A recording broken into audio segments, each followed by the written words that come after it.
Sa mundo ng volleyball, dalawang rookie MVP ang nagpakita ng explosive performance sa nagdaang linggo ng UAAP Season 86 Volleyball Tournament at itinanghal bilang Players of the Week.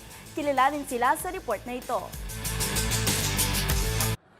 Nagpakita ng all-around performance at leadership skills sina Bella Belen mula NU Lady Bulldogs at Josh Ibanez mula sa UST Golden Spikers sa nagdaang linggo ng UAAP Season 86 Volleyball Tournament. Ito ang dahilan kung kaya't kinilala ang dalawa bilang Players of the Week. Si Belen, ang kauna-unahang player sa women's na tinanghal bilang Rookie of the Year at Most Valuable Player, ay pinangunahan ng koponan para sa kanilang 2-0 run sa buong linggo. Sa laban nito kontra UP, nakapagtala si Belen ng 21 points, 12 excellent receptions and 8 excellent digs. At sa usap-usapang labanan ng NU at UST, impressive 24 points, 13 digs and 10 receptions ang ipinakita nito. Samantala ang reigning MVP sa men's naman na si Ibanez, sa kabila ng 5-set loss sa Ateneo, nakapagtala ito ng explosive 33 points at bumawi sa sunod na laban kontra defending champions NU, scoring 34 points on top of 25 receptions. Para ngayong linggo, ititigil muna ang UAAP volleyball tournaments bilang paggunita sa Semana Santa at sa April 3, magbabalik aksyon ng mga koponan.